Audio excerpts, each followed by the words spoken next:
கொண்டாட ஸ்ரீ பரிசார் ஐயா அவர்களே வரவேற்கிறேன். வருக வருக என்று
சரி சரி நான் தரேன் அப்படின்னு சொல்லி ராஜா சொல்லுவாரு.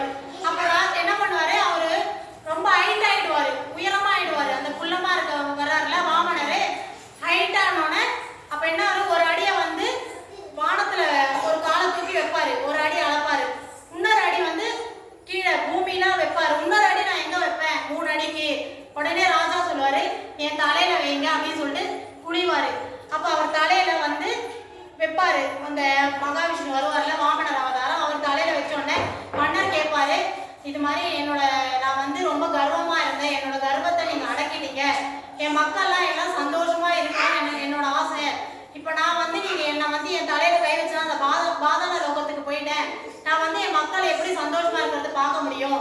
அப்ப வந்து உடனே வாமனர் சொல்லுவாரு, பயப்பட வேணாம், நான் உங்களுக்கு ஒரு வரம் தரேன், இது மாதிரி நீங்க வருஷத்துக்கு ஒரு வாட்டி உங்க மக்களை வந்து பார்க்கலாம்.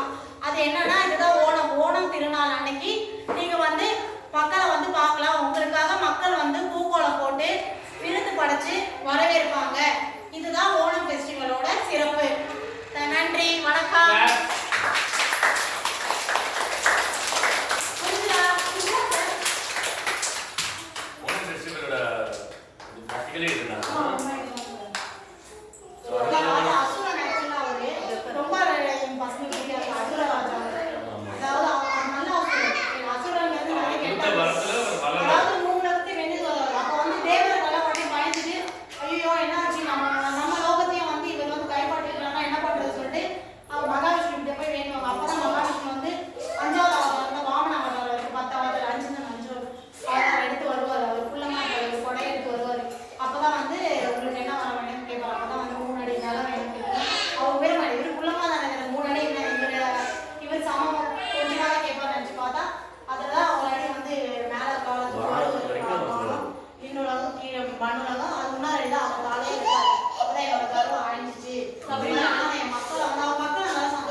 தமிழ்நாட்டுல மகாபாரத கதை மாதிரி கேரளால வந்து இந்த மாதிரி ஒரு விஷயம் மகாபலி சக்கரவர்த்தி மாவேலி ஷார்ட்டா சொல்லுவாங்க. அவரை வந்து வழிபடுவாங்க. அப்ப வந்து வீட்டுக்கு பின்னாடி வந்து மரம்லாம் இருக்கிறவங்க கட்டையில ஊஞ்சல் மாதிரி கட்டி பசங்களாம் ஆடுவாங்க, சந்தோஷமா ஆடி பாடி சந்தோஷமா இருக்கிறத பார்த்து கீதா மேம் இந்த மாதிரி வருவாங்க. அவர் வந்து பாக்குறாரு, இந்த மாதிரி என் மக்கள் எல்லாம் சந்தோஷமா இருக்காரு, திருப்தியா இருப்பாரு. அதுக்குதான் வந்து சத்யா சொல்லுவாங்க. அந்த விருந்துக்கு சத்யா. ஆமா, 26 வகை வச்சு சாப்பிடுறது.